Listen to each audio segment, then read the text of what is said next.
report by two academics who work with UNESCO is indicating that young people in Northern Ireland live in more segregated, less diverse communities. To discuss this, I'm joined on the line by Senator Mark Daly. Mark, you're welcome to the programme. How are you doing? I'm not too bad at all. What picture is this report painting for you? Well, I suppose the immediate concern, on top of the fact that they're living in more segregated communities than they were previously, is that agreement generation, those born just before or since the Good Friday Agreement, have no memory of harm. The term is a loss of memory of harm in relation to the Troubles, and that some of them would be radicalised, to use a term from a different conflict, and in the run-up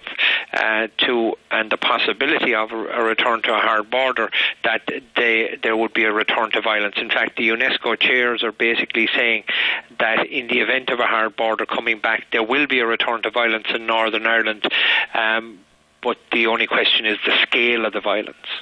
And certainly the decision by certain communities to segregate themselves, perhaps, and the homogenisation of those communities points more swiftly towards a return to a troubled experience in Northern Ireland. Yeah, I mean, the professors who compiled this report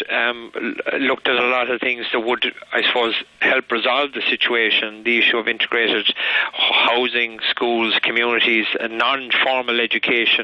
settings where they could, I suppose, play a role in terms of coming together, shared experiences like the arts and culture,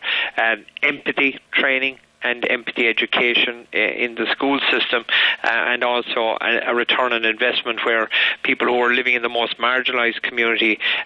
those would be helped the most, because they're the ones that are most likely to be exploited,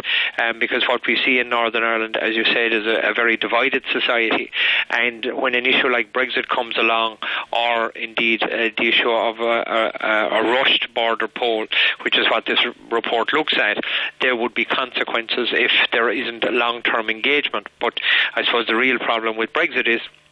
the time is running out, and the British government signed up to the backstop to ensure that there wouldn't be a return to a hard border, and this UNESCO report is important because of the fact that what it highlights is that if there is a return to the hard border, those targets would be attacked by those who wish to achieve their own ends and turn Northern Ireland back to the Troubles, which is some place we don't want to go. The nature of that lack of diversity, of that segregation of specific communities, seems to be on all pillars of difference. It's on race, religion and age. So it looks for all the world like particular communities are contracting in unto themselves. Yeah, and very much so, and it's literally like a segregated state, you know, where people live in separate housing areas, they go to separate schools, they to a large degree go to separate sporting events and follow separate sports, and that's why this issue of integration is very important, and that is a huge challenge, and a lot has been done, and the UNESCO report points out that there has been a lot of work done by a lot of good organisations in Northern Ireland on the ground, but it needs to be done in a far wider scale and involving much more people in order to ensure that there is harmony and understanding between communities, because in many instances it's the lack of understanding that creates fear around the issues in Northern Ireland, and that needs to be addressed as a matter of urgency. The last 2.5 years or so of Brexit dialogue, if indeed it can be so called, has been characterised by many things. But one of them that jumps out in the context of this report is a seeming lack of understanding of the Good Friday Agreement in terms of its text, but also of its symbolic importance among state authorities in Britain. Do you think this report will do anything to shed some light on that for them? Yeah, I suppose the big lesson on this one, and this is the one, like the full title of the report is Northern Ireland Returning to Violence as a Result of a Hard Border Due to Brexit or a Rush Border Poll. I suppose the one thing is that this report from UNESCO chairs, who are expected experts in preventing violent extremism is that there is a serious consequence for the Good Friday Agreement and the peace process if the border is turned into a hard border, and we go back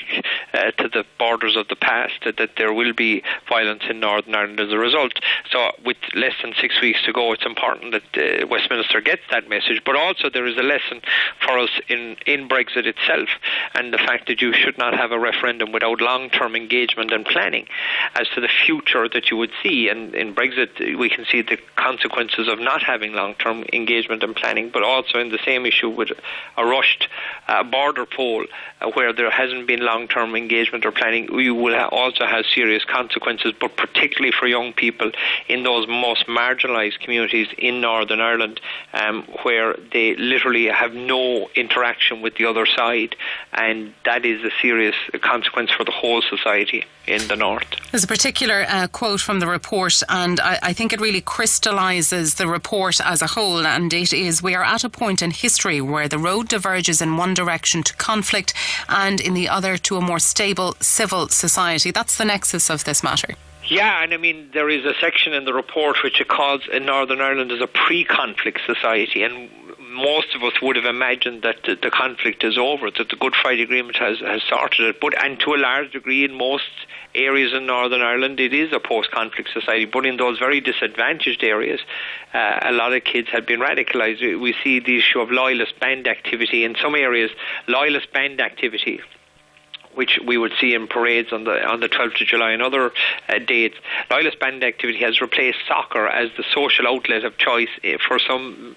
boys in the Protestant community. And that's a serious concern, because a lot of those loyalist bands are linked to paramilitaries, and that issue has to be addressed. And in the report, the UN, the UNESCO professors suggest that any violation of human rights by children should be reported to the UN monitors in relation to the rights of the child. And you know, that is a serious issue, but it really is about putting together plans to bring communities together, and especially those who are in the most disadvantaged areas, who are likely to be radicalised and exploited by paramilitary leaders to achieve their own ends. Fianna Fáil Senator Mark Daly, thank you for joining us.